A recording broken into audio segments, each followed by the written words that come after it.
everyone, Amanda Hartmann, speech pathologist here, and today we're going to talk about getting started with Proloquo2Go, and this is one of our webinars for our AAC trainee series brought to you by AssistiveWare. As I said, my name's Amanda and I've been a speech pathologist with AssistiveWare for a few years now, and I won't lie, I love Proloquo2Go. I use it every single day. And I really, maybe you've just gotten it for the first time and you're a little bit worried and don't know where to start, it's kind of can be overwhelming when you haven't used it before, or you haven't used it much, or you bought it ages ago and you didn't look at it. So this webinar is really about getting you started and making you feel confident that you got this, that you can use Proloquo2Go and you can use it for all the right reasons. As I said, this is part of our AAC training series. So what Proloquo2Go's purpose is when someone can't talk, perhaps for whatever reason they're unable to speak, maybe they can't always rely on their speaking, or their speaking is difficult to understand. Lots of different reasons somebody might not be able to talk. And so we need something that we call AAC. AAC stands, well, you might have heard of it around the traps. AAC stands for Augmented and Alternative Communication. Basically, they're any tools that we can use when someone can't talk. So anything that they might use if somebody can't talk or can't rely on their speech. And Proloquo2Go is one of those tools that somebody can use to help them communicate. It's a very powerful communication tool. And before I start Proloquo2Go and show you, I just wanted to give you a little bit of an insight as to why Proloquo2Go looks the way it does. So the vocabulary, we call it the crescendo vocabulary, and that's the bank of words that Proloquo2Go comes ready-made. And this is a AAC app, is made by AssistiveWare, and it's for the iOS platform. So this crescendo vocabulary that I mentioned is really based on core words, and with also, of course, quick access to fringe words and also the alphabet. And there's a really strong plan in there for the use of core words, the motor planning, so the core words are always in the same kind of locations, and that's an important feature of the crescendo vocabulary in Proloquo2Go. So the vocabulary in Proloquo2Go, the crescendo, is what we call a balanced vocabulary. Because we call it balanced because it lets us use a balance and mix of words for a wide variety of reasons. So we're focused on that idea that with our vocabulary, we can communicate for a lot of different reasons. We call these communication functions. So that's one of the advantages to having a vocabulary the way that it looks. We also have access to core words, to our fringe words. We can personalize with our own vocabulary, and we have access to the alphabet. So those communication functions that I mentioned, they're all the different reasons we communicate. So we express needs and wants, you make a request, you refuse something. We also need lots of words in our vocabulary to get and give information. So can I make a comment, tell a story, ask a question, say what I think about something? And Another important communication function area is that area of social interaction. So the vocabulary in Proloquo2Go has words so that you can greet, you can start conversations, tease somebody, tell a joke. All of those things are important reasons we communicate, and you need to have the words for them. And lastly, the last section of communication function is that all the things that we do to help us be better understood. So if you haven't understood what I've said, then I might clarify, I might say it differently or give a clue. So these, again, Proloquo2Go, the crescendo vocabulary is set up that actually will allow you to do all of these different communication functions, which is really awesome. And that's part of why the vocabulary looks the way that it is. The other part is that they're core words, which are called the building blocks of language. And we use these building blocks to add meaning to what we're saying. So this is one example of one of our crescendo core word boards, and the colored words that you see on screen now are the core words. And the core words, as I said, they add meaning. So there's no point just being able to say car if I can't use some of these colored core words to say, where is the car? Or I like cars, or I want to go in the car. So those core words add meaning to what we're trying to say. Now, you also, in any vocabulary, want to have access to some important fringe words and personal words. They could be words you use a lot or a little, but you want to have access to them quickly. So, there's folders of animals and food. All of the dictionary that you can think of is pretty much in Proloquo2Go. And of course, you can add your own special topics as well. And every person needs to learn the alphabet. So Proloquo2Go has access to an alphabet within it as well, so that you can, flick to typing and type words, perhaps words that don't appear in the AAC, or as someone is starting to learn or has learnt uses typing to communicate, then they can do that within Proloquo2Go as well. So all of this balanced vocabulary, what does that mean for our AAC learners, somebody who's just starting out? It means that they can build language. With all of these words, it allows them to figure out how they can put words together in different ways to communicate different messages, which is really powerful. But where do we start? That's the question, isn't it? If you've just gotten Proloquo2Go, it's overwhelming. And in today's webinar, look at this long list. We're going to take a glance at it. We're going to look at grid size. We're going to look at how we can personalize some of the features, how we organize things. Now, sorry, that's a lot. That's a long list for us today. But so three things I wanted you to remember about today's webinar is that, first of all, everything that I'm showing you is part of the help that you can get within the app, which I'm going to show you.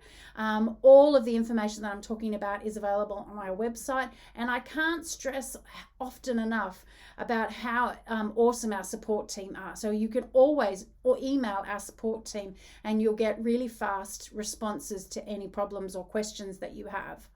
The other part of this is that I'd love you to have Proloquo2Go open in front of you today. So get it out, have it there ready as we go through. We're just about to open up Proloquo2Go now. So I want you to get it out, load it, open it up, and try and play along with me, or do the things that I do as we go in this webinar. Okay, so that's my advice. Also, you can watch the replay later, pause things, practice things. So I think that there's lots of ways, hopefully, that you can consolidate what you're learning today. The last thing that I'll say before we crack into it is that the more often you do something, the easier it will get. So if you're learning something for the first time today, make sure you do it again and again over the next couple of days. And in that way, you'll feel better, you'll feel more confident and more familiar because you've done it more times. So let's open up Proloquo2Go now and get started. This is my 7x11 grid size, and I've customized it and changed it around a bit, so you can see that. So we have what we call the buttons or the grid. I also have this little red dot that you're seeing. You won't have that in your Proloquo2Go. That's called my magic finger, so that you can see where I'm touching on screen, but you won't have that on yours. That's just for the purposes of the video so that you can see what I'm doing. So basically, we have the grid with all of the buttons, and anytime you tap something, I like it. It goes up into what we call the top message window. I like it. When I tap the top message window, it reads our sentence back. So this is one of those ways when we start putting words together, we can hear our sentences back. When I want to clear something, I can tap the clear button once on the message window to get rid of one thing. Add another word. I like that. Or I can tap it twice to clear the whole message. And then we have the toolbar all along the bottom here that takes us to a few different things as well. So we have a tools pop-up, we have our keyboard, which mine looks probably a little bit different to yours. We're going to talk about that. We have the edit pencil that we're going to do today, and we have the options cog or gear, whatever you want to call that little fella down the bottom there. Now the buttons speak aloud, whereas a folder takes you to a folder of additional words.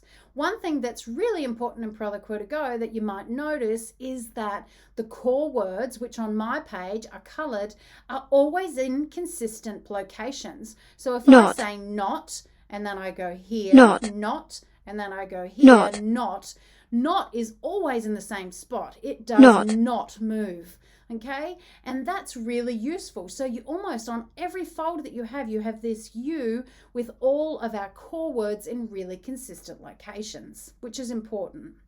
The other important part about how crescendo vocabulary looks is that we want you to get to the words that you most need fast. So typically you'll go into a folder, like say the food folder, and you can see I've customized this. For me, I've added the foods that I'm most likely to say, and I've got them right here on my first food photo, so I can say want dumplings really quickly.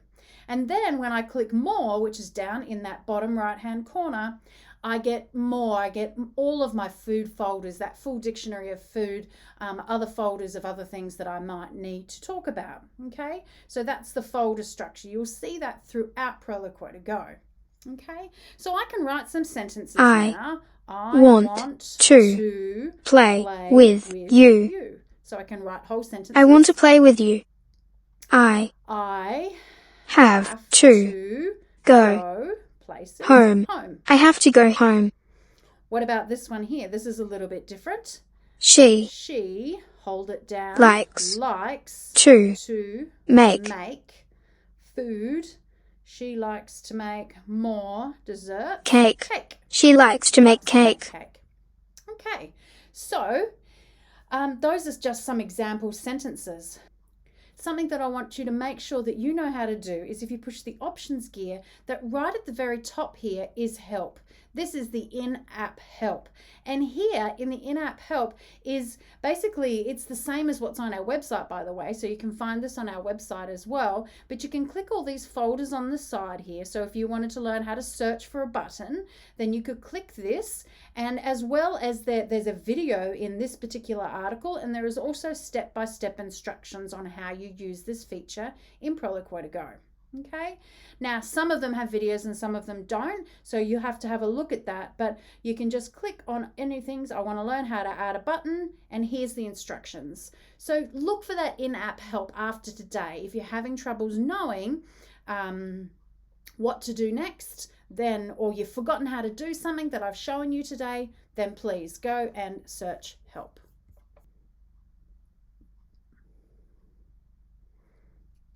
So let's create a new user now.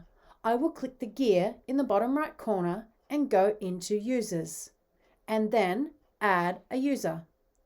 Let's give the name for the user profile. I'm going to create this for Jess, my daughter. And next I get to choose my language preferences. So I can click on language and choose, as you can see, I'm in Australia, so it's English Australia. But you should go ahead and select the region and the language for where you are, and done. If you wish to create a bilingual user, you would add another language here. You can see Proloquo2Go comes in Dutch, French, and Spanish. But let's just create just an English user for today. So I will close this and then tap Next. Next is a fun decision. What voice will Proloquo2Go use when it speaks out loud? There are lots of voices to choose from. I've already downloaded some, and you can tap them to listen to them. Hello! This is a great chance to involve the person who will be using Proloquo2Go. Sit and listen to the different voices together. Hi. Let them choose the voice that suits them. There are children voices, teenage voices, and adult voices. I'm in Australia, so I will choose Hello, Olivia. I am Olivia, one of the child. And then tap Next. Now we have to choose a grid size. The grid size is how many buttons we will have on the page. I can tap the plus button or the minus button to look at different grid sizes. So I can tap the plus button up, up, up, and it adds more buttons to the page and the buttons get smaller. Or I can tap the minus button to go down. And as we go down, you'll see that there are fewer buttons on the page and the buttons are bigger. As a general rule of thumb, we should choose the grid size based on what the person can see and touch. Okay, so today I'm going to tap up and I am going to choose the recommended 7x11 grid size. This adds 77 buttons to the page and gives me a great selection of words. Now tap Next. Next I will choose the skin tone. This is the default skin color of the people symbols used in Proloquo2Go. Next.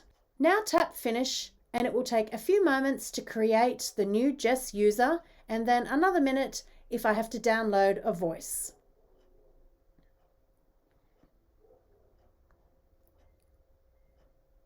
And now I have my new user all set up. Now it looked a little bit different to the one that I'd already customized, my Amanda page said. But what I wanted to show you now is just say, for example, we had chosen a smaller grid size. So I'm going to show you how to change that. I'm going to go back into options. I'll back out of the user settings where we just were, and I'm going to go into the appearance settings. And here I can change the appearance of the message window, the toolbars, but I can also change the view, which includes the grid size. So I'm going to click that, and we're going to click down now to a 3x6 grid size. So you might look at that and go, oh, that's far better for my child. It's not so busy and hectic. I think that we can work with this. That other grid size Amanda showed me had too many buttons on it. But I want to show you what happens when you have less buttons on the page, because I'm going to try and write those same sentences that I wrote before, which was, the first one was, let me check, I want to play with you. I want is on the home page, but now to say to play, I'm going to have to go more. I'm going to have to find the little word to get to, and then go back. Play is an action word. Now I know where things are. Play. Do you know where things are yet? Back. With is a where word. Is it? No, I even got that wrong. It must be a little word. With, yes. I want to play with you. I went back home. I want to play with you. So it took me far longer to write that sentence with far more navigation. I mean, literally, compare that to here. I want to play with you. I was a bit slow there. I missed some of it at the beginning. So even though we think that we're actually making it easier for our kids when we give them less buttons, we actually put more demands on them to actually be able to navigate and find words in the system. Let's try another one of our sentences. I have to go home. I have. Oh, I remember it was a little word to. Go was on the home page. Places. Home is there. So that wasn't too I have bad. to go home. I have to go home. Okay, now she likes to make cakes. So people pronouns. There it is. She, home again. Oh, I've got likes on the home page. Likes. So likes. I need that little word to again. To.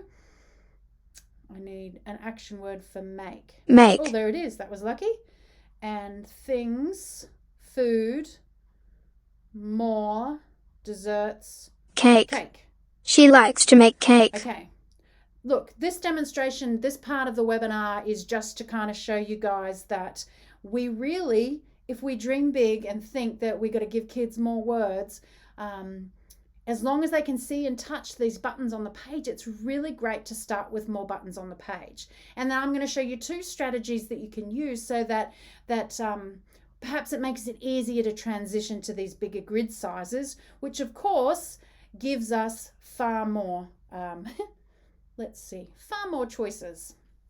Far more words, far more language to communicate with, which is always good. So let's clear that message window. The first thing that I'm going to show you is the feature called progressive language. So progressive language is something that allows me to hide some of the buttons. So I'm going to click on the cog, and this is a vocabulary setting that I'm changing now. And you can see I have a button here called progressive language. So I'm going to go ahead and slide the toggle to turn it on, and then I'm going to step to step 1. So you can see what happens there is that we hide away a lot of the other buttons, and we just have this is step 1, and that this hiding applies to all of our folders. So all the buttons that we don't need at this stage are hidden away on every folder. So, and you can see that gradually and incrementally, they progressively add more words until you've got all the buttons on the page. So my idea would be maybe start in the middle at step 3 or 4 and then slide up or down if we need to. But the idea, why would we use progressive language? It means that we have less on the page, so that we can introduce words gradually, but it also gives us that idea that when I am ready for more words, I don't have to change the location of things. If I changed grid sizes each time I needed words, I'd have to relearn where things are. So progressive language literally lets me learn that no matter what, I know that like is always going to be there, and it's not going to move location when I change grid sizes. Instead, okay, I'm ready, I can take more buttons, I'm ready for that now. So I can step up to level 4. So just say, for example, I just did want to demonstrate one other feature about progressive language is that if I'm doing an activity here and we're modeling throwing a ball and we're throwing it up into the air, and then we want to say down, and down I think is in that where that empty space is, because down is hidden at this level. So what I can do is if I push my tools pop up in the bottom left corner, I've got a button now that says explore. So as long as you have progressive language on, you'll have this explore button. So I turn on explore, and then temporarily all of my buttons are re-shown again. So now I can do my modeling. So that means showing the words, pointing to the words to show kids what they mean as I'm talking. So I'm going to go, we're going to throw the ball up. Oh, here it comes down again.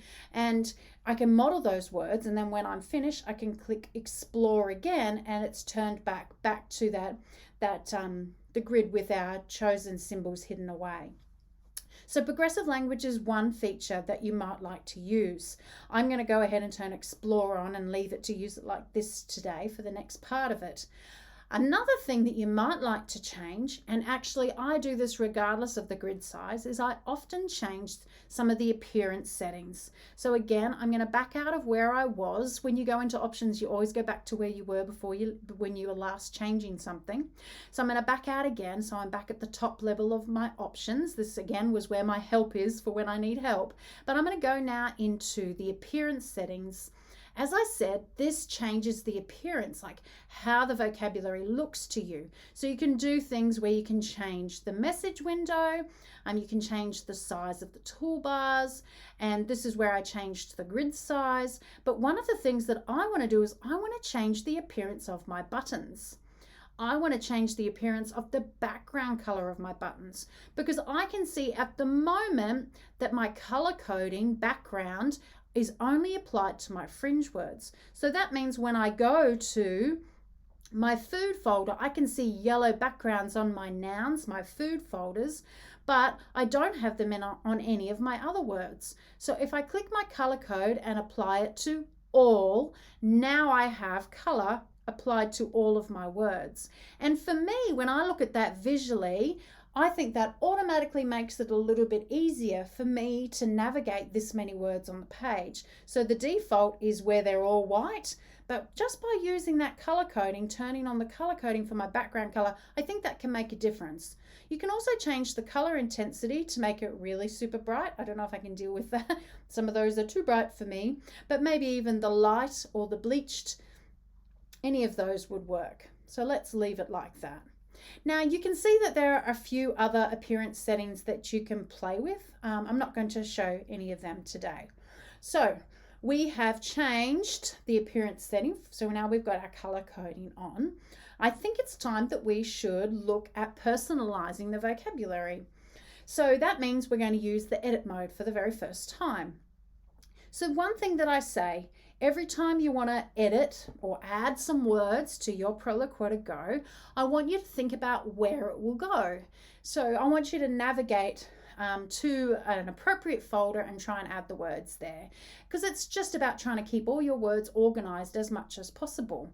Now, at this stage, if you're just getting to know Proloquo2Go for the first time, I'd really encourage you to kind of navigate in and out of folders and explore things and get to know things where things are, because once you start trying to personalize things, if you already know what kinds of folders are there in the things folder, what's in the fun folder, if you know what some of the things are, then when you start thinking about what extra words you need to add, and of course you do need to add words that are particular to you and your family and your child or your students, then you'll have a better chance of being able to do that.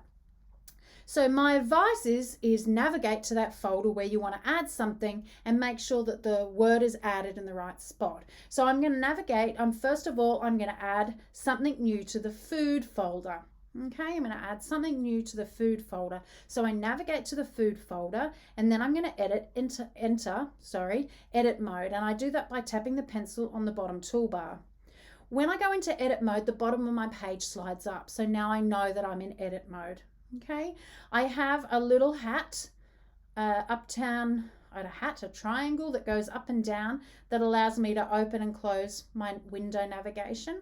And there's a few other bits and pieces on the page.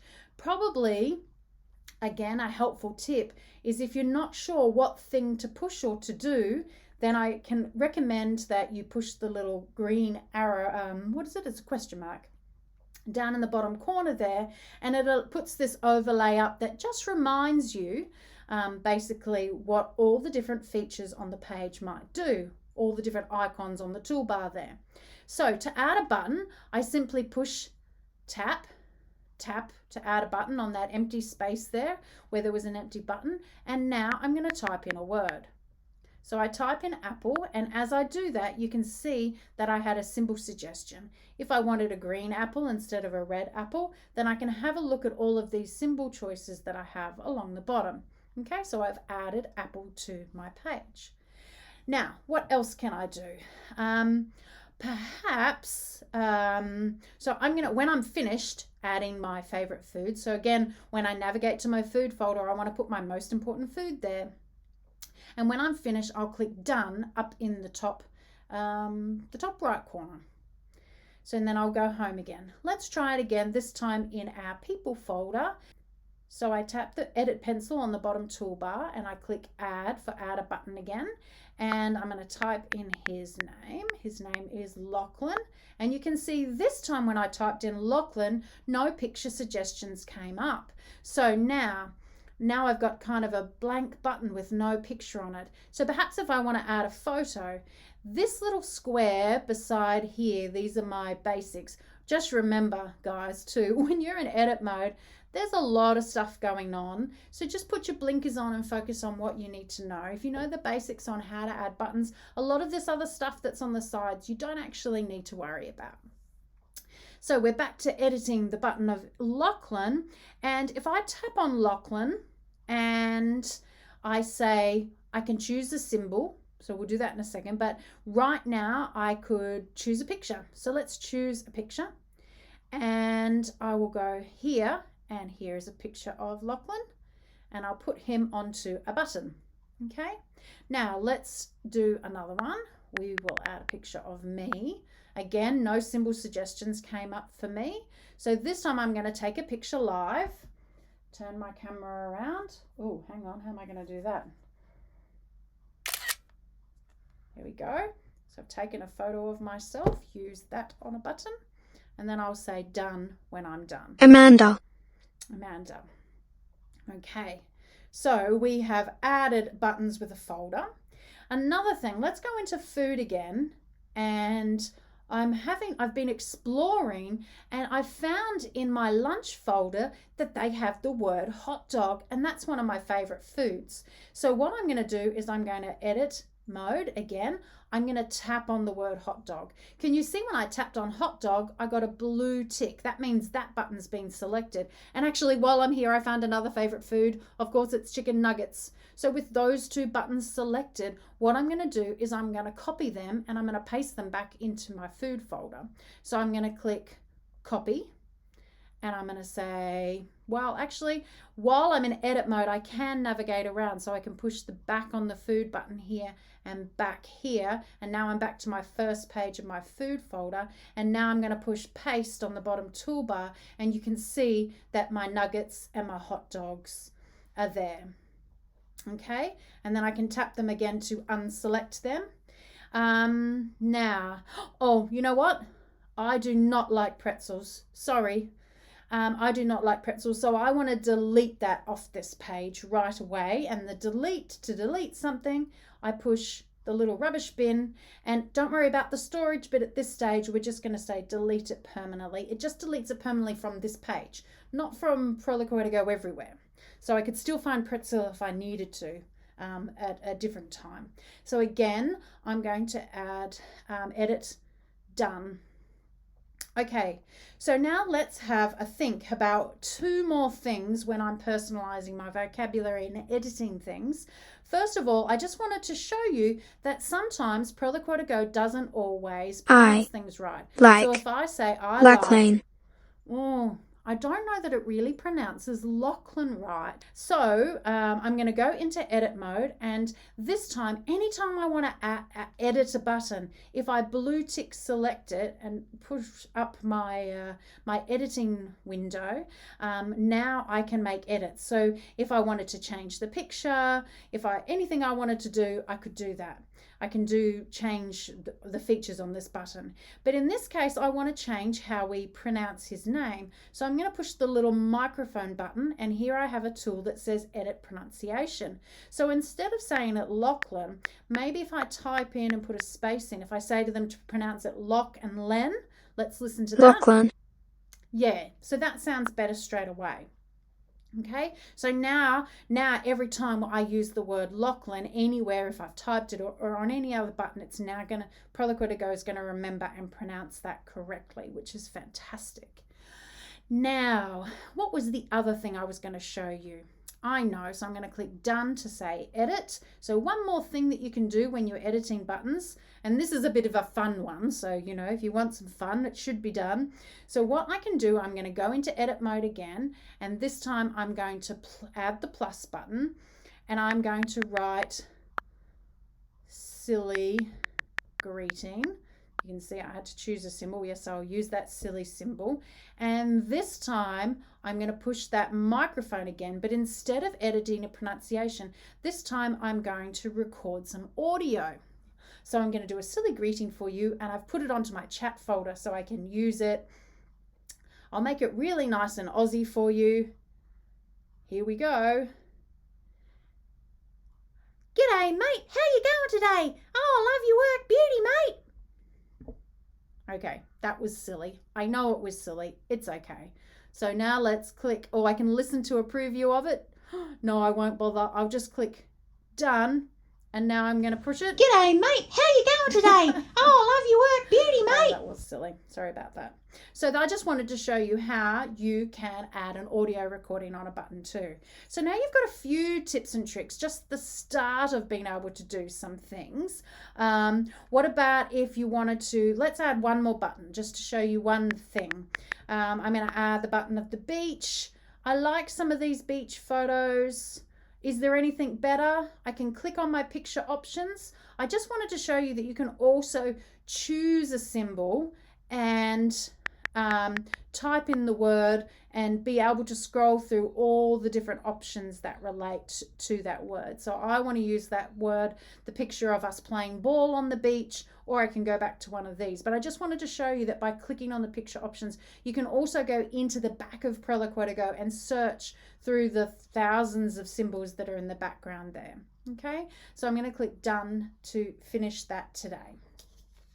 Now, something that's really important for you to know as you're thinking about adding buttons, sometimes it can be really helpful to search for something first. So I want to talk about dolphins. So if I click, the tools pop up in the bottom corner, and then I click search, I can start typing in the words that I'm looking for. And as I'm typing, you can see things appearing. In fact, as soon as I see the word dolphin, I can tap on it, and it's telling me that dolphin is a thing on the animals page, but it's also in my water animals as well, which makes sense.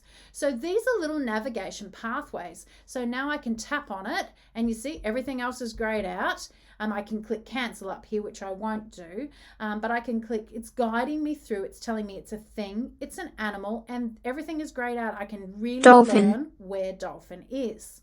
So I think that that's a really fantastic feature.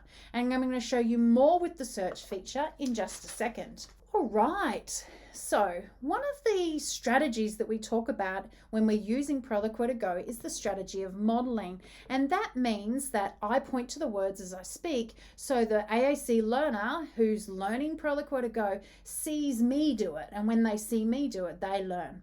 And so I'm going to communicate about things that I'm seeing and doing, and I like that, and I'm going to push to the buttons as I do it. So I wanted to talk about the folder structure in Proloquo2Go, because one of the things thinks that's quite powerful about Proloquo2Go is that I can navigate into my favorite folders, and what's really good is I still have core words alongside my fringe words. Now, what this is important about is it means that I don't have to go all the way home every time to actually be able to say quite a lot of things. So I can stay on my visuals page. Aeroplane. Where's the plane? Did you go? See Did you see car. the car? So you can see that there's a lot that I can say just all on the page. Okay. Finished. We're finished on the bus. Where's bus? So there's a lot of sentences and phrases that I can say because my core words are alongside my fringe words. And this makes modeling a wider variety of words and sentences easier for you guys.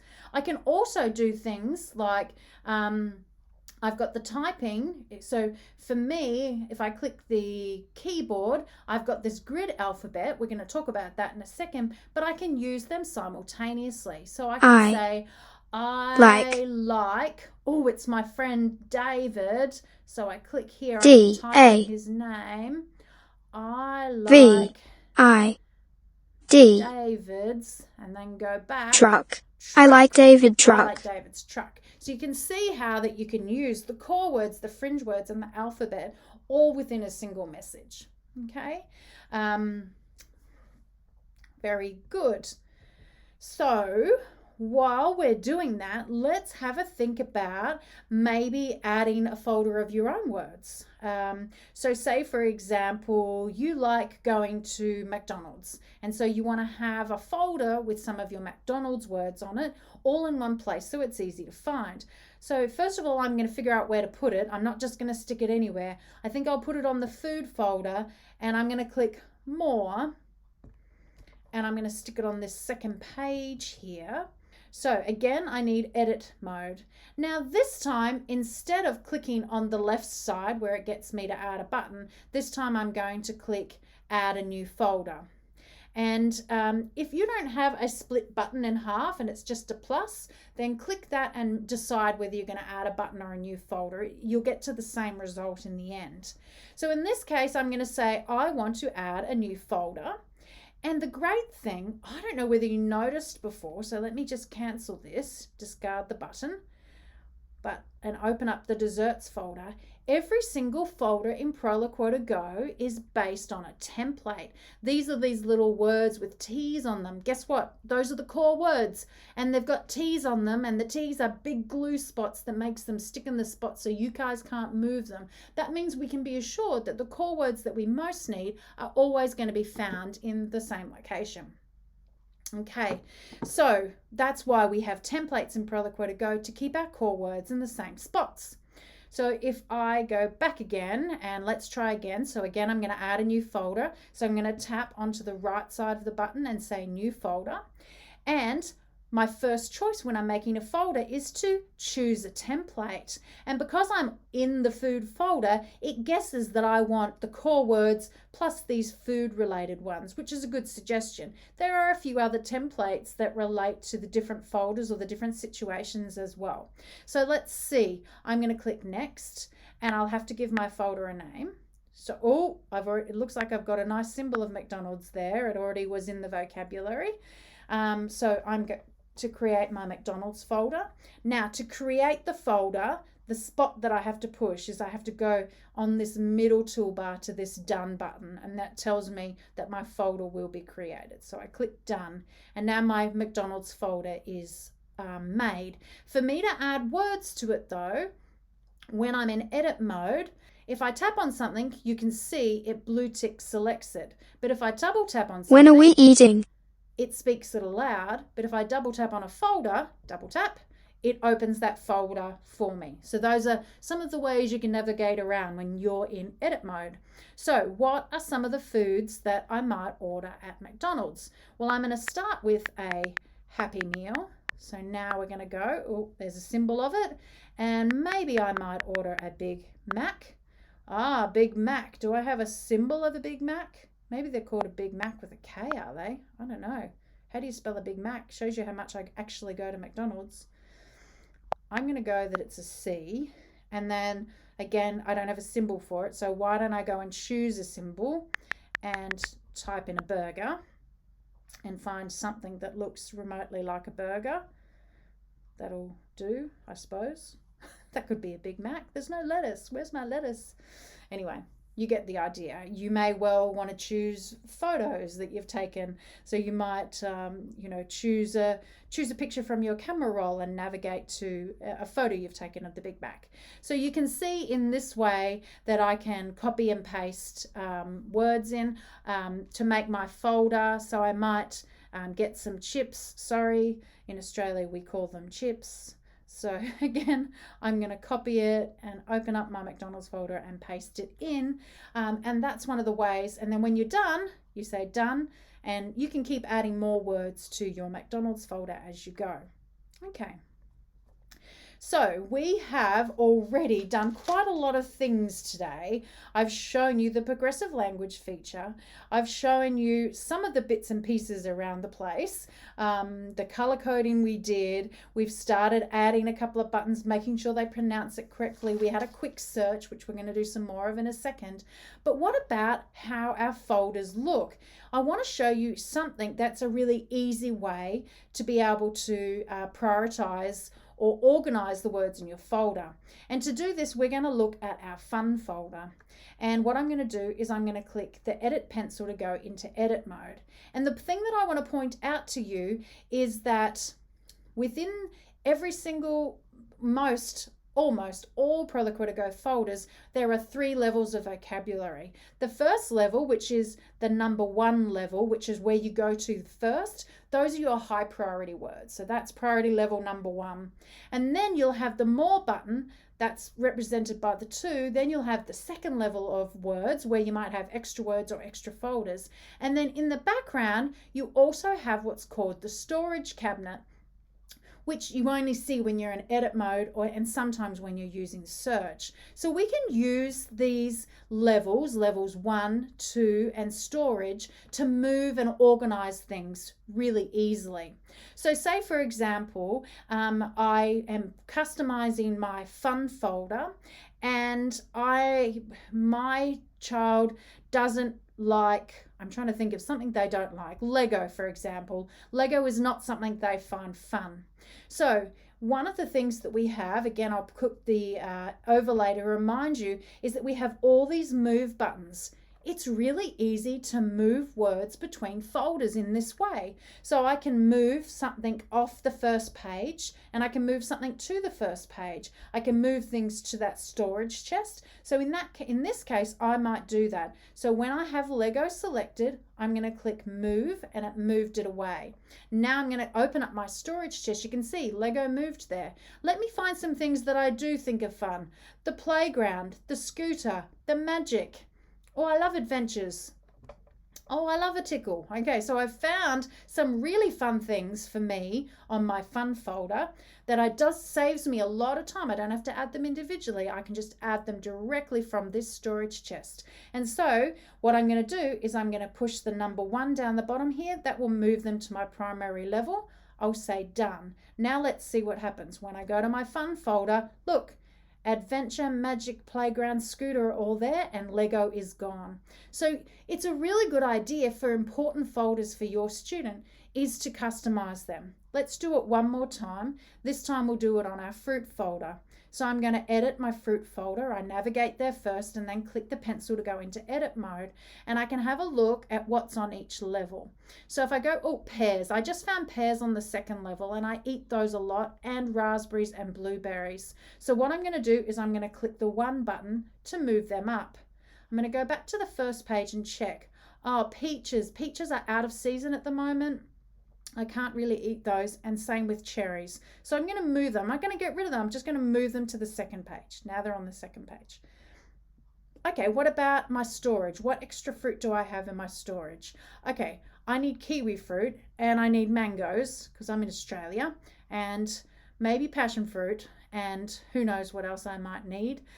Some dates. Why not? A lychee. I keep finding different fruits I need. And again, this time I'm going to move them up to the first level. So now those foods that I bought out of the storage are now appearing on my first page. So again, the whole idea is when someone's using it, if they are fruits that they use often, that they'll find them here first.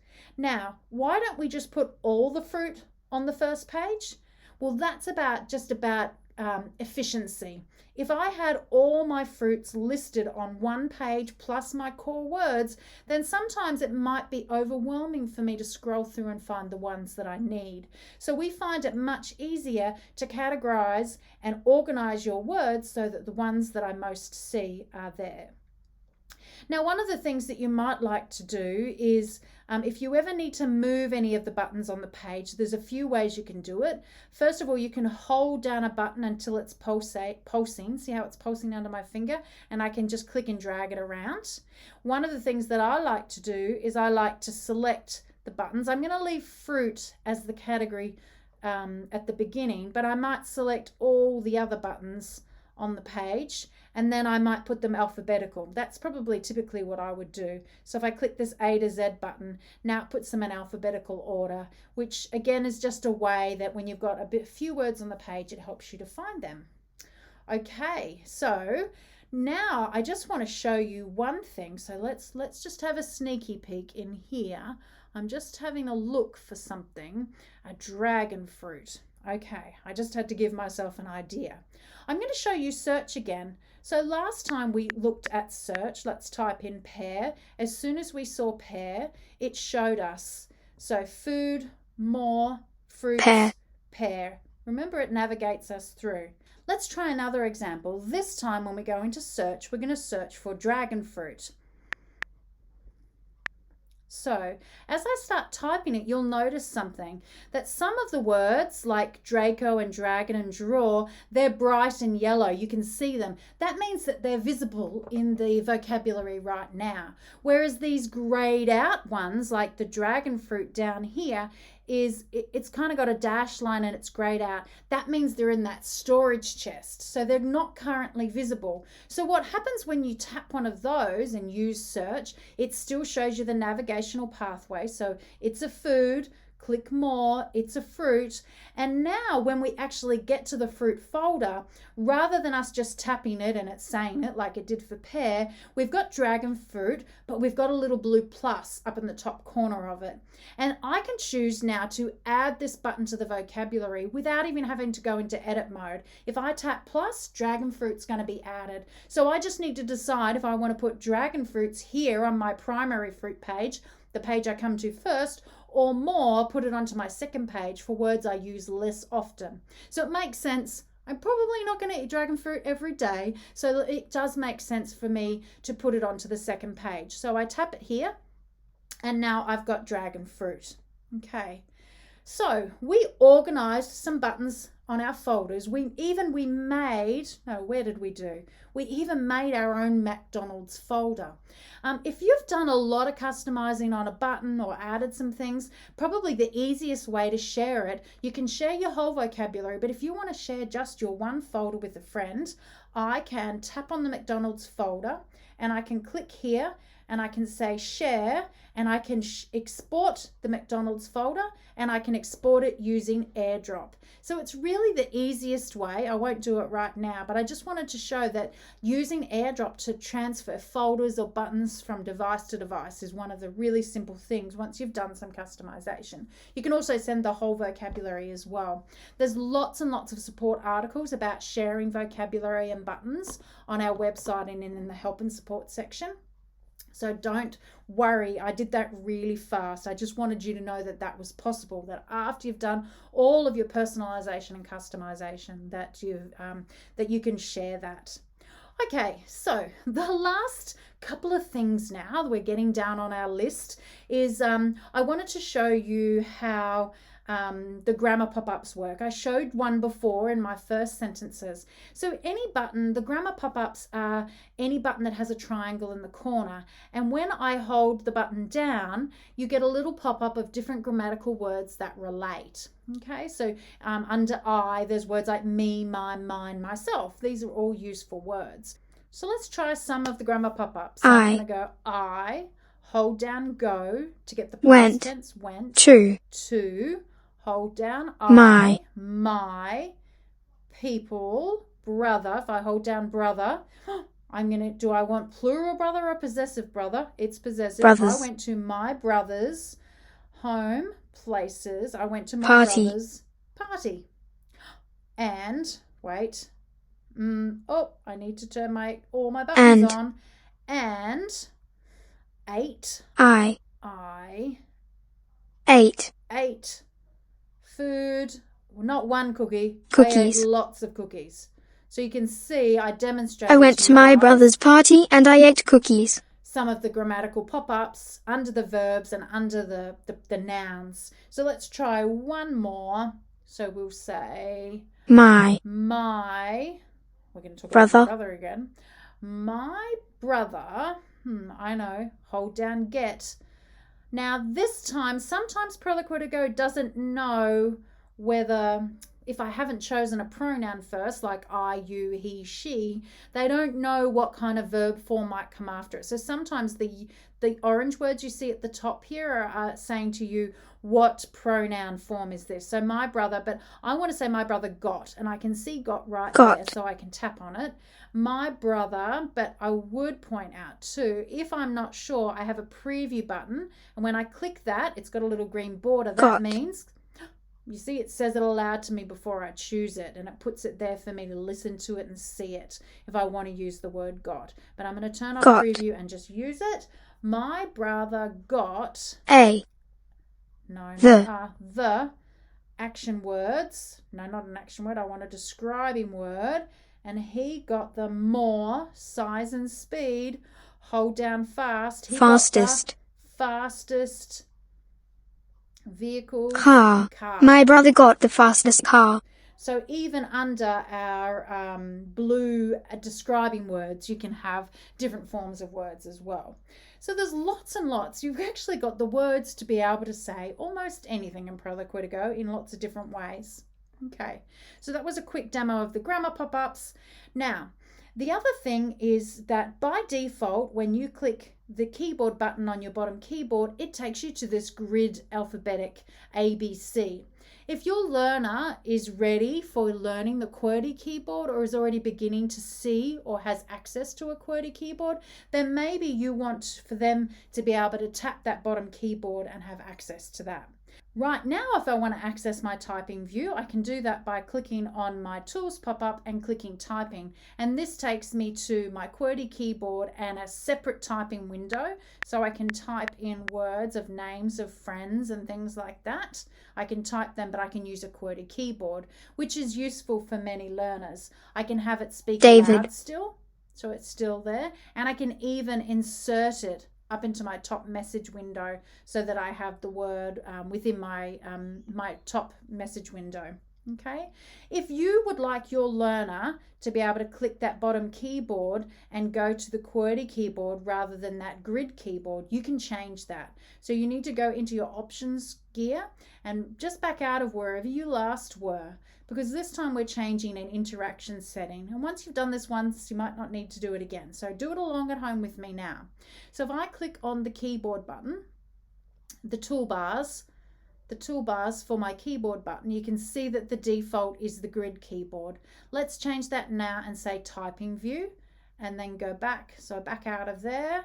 And now when I click on the keyboard button, it takes me straight to my typing view. So this makes sense to me for some of our learners that they don't need access to that grid alphabetic keyboard. It makes more sense for them to have access quickly to the QWERTY keyboard. So I thought that was something useful to show you as well.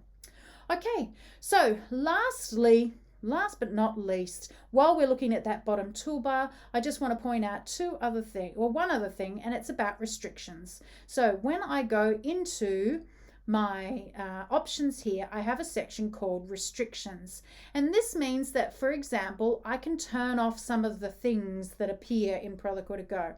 I can turn off the edit mode. I can turn off the keyboard button. I can even turn off that home button at the bottom, which might be helpful if your learner keeps dragging their hand on it and they go home when they didn't mean to. There's a whole lot of different things that you can turn on and off and restrictions. So have a play with that. Even maybe within the tools pop-up, you might want to turn on and off some of those things. But I would really encourage you to look at your restriction settings so that you can turn off the edit pencil, for example, to stop kids editing the vocabulary. And you also might want to look at things like lock options that allows you to lock this option grid here by putting a password on it. And of course, you want to be looking at your backup settings so that anytime that you've made any changes, personalizations, you have a way that that's backed up off the iPad, just in case, touch wood, something happens to your iPad. Okay, so I think that's all I wanted to show you on Proloquo2Go. So let's just go quickly back to the slides off. Yes, so we did a lot of that today, and I just wanted to point out that we have the AssistiveWare support page directly for Proloquo2Go. I would encourage you to go there. And please remember, email us at support@assistiveware.com. Our support team are available all the time and just give wonderful advice and answer any of your questions. Now, it could be a bigger picture question or a smaller question or anything in between. They really have got the answers for you guys. Well, that's it. We've gotten to the end of this AAC training series video. My name was Amanda Hartmann, and here is my email address if you've got specific questions. So please email me if I can help with anything. And I just want to say from myself here and from all the team at AssistiveWare, thanks very much for watching today. I hope that this has been useful to you, and just let us know how it goes. And good luck, have fun, saying lots with Proloquo2Go. Bye.